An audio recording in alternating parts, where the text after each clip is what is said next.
नमस्कार दोस्तों, मैं हूँ पिंकी कुमारी, आपकी अपनी हीलिंग मास्टर। दोस्तों, हम यहाँ हील करने सीखते हैं अपने रिश्ते को। ये रिश्ते वो पहलू हैं जो हमें सुख या दुख देते हैं, और आज सुख या दुख की बात नहीं बल्कि डर की चर्चा करने वाले हैं। डर क्या है? डर सिर्फ एक स्टेट ऑफ माइंड है जो आप एजम्पशन के बीच पर अपने पूर्वाग्रह यानी कि पास्ट एक्सपीरियंस के बेस पर, अपने संस्कारों के बेस पर। संस्कार का मतलब वो नहीं होता जो आपको घर से मिलते हैं। हम संस्कार का मतलब वो होता है जो बचपन से लेकर आज तक आपने टीवी में, पिक्चर में, कहानियों में, कॉमिक्स में, इंस्टाग्राम के रील्स में, वीडियोज़ में, लोगों के साथ, दोस्तों के साथ, जिससे अपने गुरु माना, उसके साथ, अपने पेरेंट्स के साथ, अपने भाई बहनों के साथ जो भी देखा, सीखा, समझा, जाना, जो महसूस किया, वो आपके संस्कार होते हैं। और किसी के भी संस्कार अच्छे या बुरे नहीं होते, वो अच्छे और बुरे दोनों होते हैं। लोग अच्छे या बुरे नहीं होते हैं, वो अच्छे और बुरे दोनों होते हैं। कोई भी इंसान सही या गलत नहीं होता है, वो सही और गलत का कॉम्बिनेशन होता है। बस वो परसेंटेज ऊपर नीचे हो सकता है। इसलिए कभी भी किसी को बहुत सही जानकर अंधा भरोसा मत कीजिए, और किसी को भी बहुत गलत जान करके उसे उस तरह से सज़ा मत दीजिए। तो जैसा कि हमने समझा कि डर सिर्फ़ हमारे भीतर पैदा होता है। अगर वो सामने हो गया तो वो डर कैसे? सही है ना? अगर सामने हो गया तो वो तो हादसा हुआ ना। अब आप ये कहेंगे कि प्रिवेंशन भी तो कोई चीज़ होती है। बिल्कुल सही होती है, पर प्रिवेंशन के पीछे का रीज़न नेगेटिव क्यों होना? कहीं गाड़ी मुझे ठोक ना दे, इसलिए मैं ऐसा चल रहा हूँ। हमें सुरक्षित रास्ता क्रॉस करना, ये भी तो रीज़न हो सकता है। कहीं मैं भूखा ना मर जाऊँ, इसलिए मैं काम करने जाता हूँ। ये कोई रीज़न है क्या? ये नेगेटिव रीज़न। आप ये बोलिए ना, मुझे अमीर होना है इसलिए मैं काम करने जाता हूँ। ज़िंदगी में हार ना जाऊँ इसलिए मैं इतनी प्रैक्टिस कर रहा हूँ, बजाय इसके कि मैं जीतना चाहता हूँ इसलिए मैं इतनी प्रैक्टिस कर रहा हूँ। तो ये नेगेटिव और पॉजिटिव रीज़न का फ़र्क है। डर आपका नेगेटिव रीज़न है, और ध्यान रखना कि जो भी आपका क्यों बनेगा, जो भी आपका रीज़न बनेगा, उसी का ही इन्फेक्शन आपके रिज़ल्ट में दिखेगा। जिस बात का डर हमें हमेशा सताता रहता है, जिस बात के लिए हम डर रहे होते हैं, वो साकार हो जाता है। तो रिश्तों में अगर आपको ये डर है कि आपका पार्टनर आपको चीट कर देगा, वो छोड़कर कहीं और चला जाएगा, किसी और से बात करेगा, किसी और के साथ वो चीज़ें करेगा जो आपके साथ करता आया है, आपको धोखा मिल जाएगा, आपके साथ फिर से विश्वासघात हो जाएगा, फिर से फिर से, क्योंकि पहले भी आपके साथ ये हुआ है ना, तो आप उसी डर को लेकर चल रहे हैं। देखिए, आपको डर को हटाना होगा। कैसे हटाना वो भी मैं आपको बताऊँगी, पर मैं ये नहीं बोल रही कि कोई जादू सा हो जाएगा, मैं बता रही हूँ आपको। लेकिन आपका रीज़न बदलना होगा। मैं अपने रिश्ते को बेहद खूबसूरत रखना चाहती हूँ या रखना चाहता हूँ, बहुत अच्छा रखना चाहती हूँ, इसलिए मैं ये चीज़ कर रही हूँ। और सबसे गहरी बात ये है कि हर प्राणी का सबसे प्रिय भाव स्वतंत्रता है, आज़ादी है। हाँ, अब रिश्ते में थोड़ी बहुत पकड़ होती है, रखनी भी चाहिए, उसके लिए मना नहीं किया जा रहा। कोई हीलर आपको मना नहीं करे, इनफैक्ट आपका पार्टनर भी आपको मना नहीं करेगा। लेकिन आप उतने ही पकड़ उस पर बनाइए जितना आप खुद पर सह सकते हैं। अब आपका रीज़न ये हो सकता है कि मैंने उस चीज़ के लिए उसको बोला था, ये मुझे इस चीज़ के लिए बोल रहा है। ये सबसे गलत बात है। यहाँ पे सेम चीज़ों पे कंट्रोल नहीं होता है, नंबर्स पर कंट्रोल होता है। हर रिश्ते में ध्यान रखना, बराबरी सब्जेक्ट्स में नहीं होती है, बराबरी नंबर्स में होती है। कि आपने उसे कपड़े के लिए टोका है तो वो सिर्फ़ आपके लिए कपड़े के लिए टोक सकता है। आपने उसको दोस्तों के साथ घूमने के लिए टोका है, वो सिर्फ़ आपको दोस्तों के साथ घूमने के लिए टोके। नहीं, अगर आपने एक चीज़ के लिए टोका तो वो किसी और चीज़ के लिए आपको टोकेगा। और अगर उसको ये पसंद है कि आप उसे किस बात के लिए टोक रहे, तो आपको ये बात पसंद नहीं आ रही कि वो आपको इस बात के लिए टोके, तो यहाँ पर क्लेश होगा। गलत है ये। यहाँ पर आपको समझना होगा कि आप कहाँ तक कंट्रोल करना चाहते हैं, कहाँ पर कंट्रोल कर सकते हैं। और ज़ुबान सँभालना हर रिश्ते में सबसे अहम पहलू है। ध्यान रखना, आपके रिश्ते को आपकी ज़ुबान ख़राब करती है। सामने वाले की गलती या उसकी हरकत से कहीं ज़्यादा आपके रिश्तों को ख़राब करती है, वो है आपकी ज़ुबान या उसकी ज़ुबान। मैं दोनों के लिए बात कर रही हूँ, मैं आपको बोल रही हूँ इसका मतलब ये नहीं मैं आपको गलती बना रही हूँ। दोनों ही ये वीडियो को देख रहे हैं ना, ज़ुबान पर कंट्रोल होना बहुत ज़रूरी है, बोलने से ज़्यादा सुनना बहुत ज़रूरी है। जितना आप प्रॉपर सुनेंगे, जितना आप अच्छे से प्रोसेस करेंगे सामने वाले की बात को, आप उतना सही, सटीक और सधा हुआ जवाब दे पाएँगे, जिससे सामने वाला सहम कर चुप होगा। क्योंकि आपने मर्यादा भंग नहीं की, आपने अपनी पिच हाई नहीं की, आपने अपनी ज़ुबान खराब नहीं की, लेकिन आपने बहुत ही सही वर्ड को एकदम सही तरीके से रख दी। ज़्यादातर रिश्ते में लड़के लाउड हो जाते हैं, आदमी लाउड हो जाता है और लड़कियाँ तेज़ हो जाती हैं बहस के समय। फीमेल्स बहुत स्पीड से बहुत सारी बातें बोलेंगी, लॉजिकल इनलॉजिक वो नहीं समझ पाती इस समय, वो दसों बातों को एक साथ बोलेंगी, सदियों पुरानी बातों को एक साथ बोलेंगी।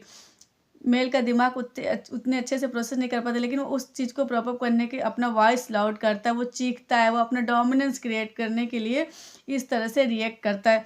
दोनों ही गलत है, यही तो संभालना है, इसी चीज़ को तो संभालना है।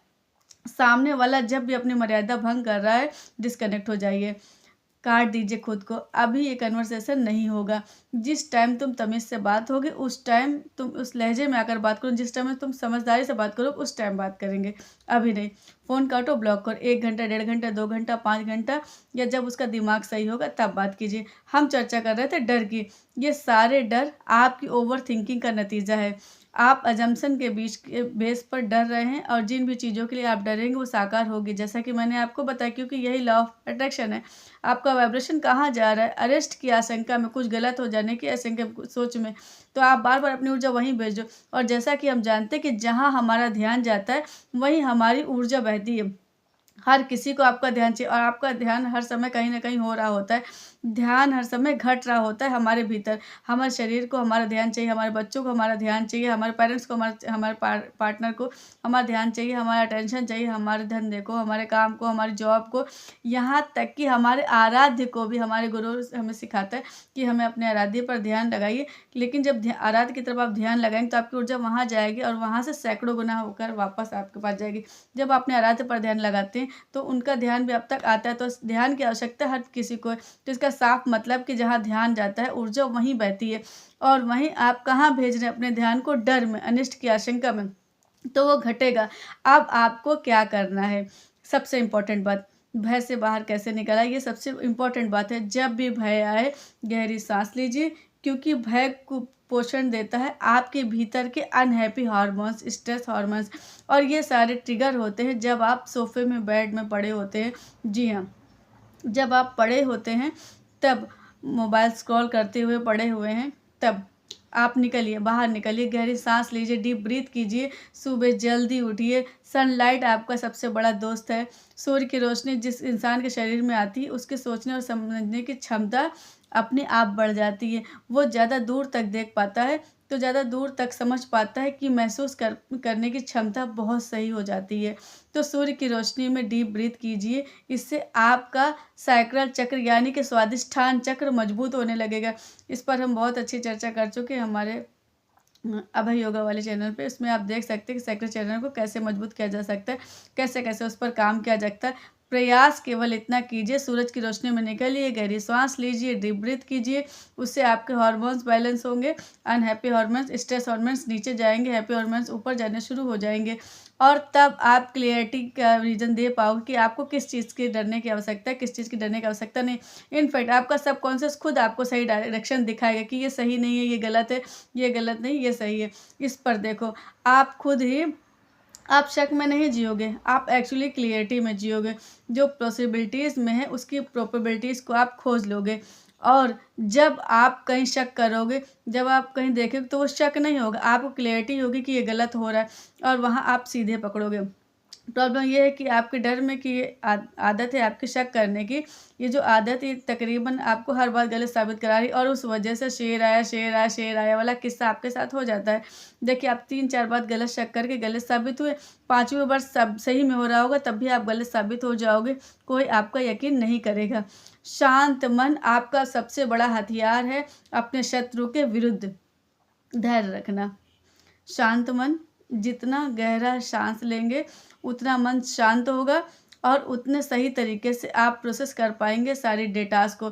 मैं आपको बड़प्पन दिखाने नहीं बोल रही हूँ, आपको मैच्योर होने के लिए नहीं बोल रही, केवल गहरी सांस लेने के लिए बोल रही हूँ। गहरी सांस लेने से समझ में आता है, और जब भी दिन आप अनाप शनाप बातें कहे, सबसे पहले उस जगह से हटो, इस 4 दीवार से हटो, उस छत से हटो, खुले आसमान के नीचे जाओ, पैदल चलो, गहरी सांस लो, लेते हुए चलो, बहुत जल्दी दिमाग सही दर्शन पे आएगा। अपने मनपसंद का गाना सुनो, मनपसंद का म्यूजिक सुनो, कुछ ऐसे बनरल बीट्स है जिसको सुनने से आपको बहुत शांति मिलती है। यूट्यूब में भरा हुआ है। और कुछ नहीं तो भ्रामरी करो। जब ये वाइब्रेशन अंदर गूंजता है ना तो क्लियरिटी आनी शुरू हो जाती है। समझ में आया ना? तो क्लियरिटी जितनी होगी उतना भय कम होगा। और ध्यान रखना, आपका दिमाग सच और झूठ में फ़र्क नहीं जानता है।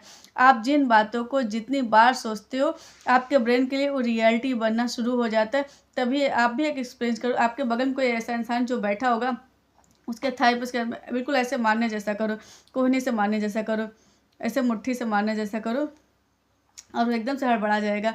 और उससे पूछो तुझे कैसा फील हुआ। वो जाने अनजाने आपको ये बता ही देगा कि उसके ब्रेन में उसको पूरा पेन 1 सेकंड के लिए फील करा है जो उसको होने वाला था।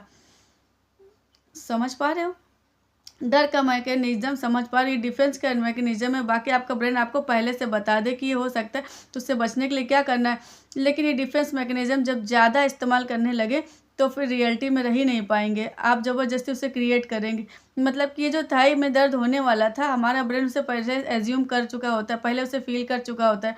और ये सबसे खतरनाक बात है। जो हमारा सबसे बड़ा हथियार है वही हमारी सबसे बड़ी कमज़ोरी बनती है, अगर हम उसे सही तरीके से ऑपरेट ना कर पाएँ तो। और इस तरह आप अपने डर से बाहर निकलेंगे अपने रिश्तों को लेकर के। ठीक है? तो ये बहुत गहरी बात थी। और बहुत इम्पोर्टेंट बात ये है कि हमेशा अपने परमात्मा पर, अपने गार्डियन एंजल पर एक फेथ रखिए, भरोसा रखिए। थोड़े धार्मिक हो जाइए, नास्तिक होने की आवश्यकता नहीं।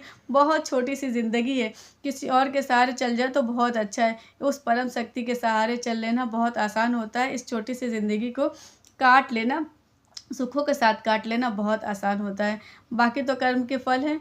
अच्छे कर्म किए जब बंदे, तभी तो जीवन सफल है। ठीक है? आशा करती हूँ ये वीडियो आपको बहुत अच्छे से समझ में आया होगा। मिलते हैं आने वाले वीडियोस में, तब तक के लिए नमस्कार, धन्यवाद।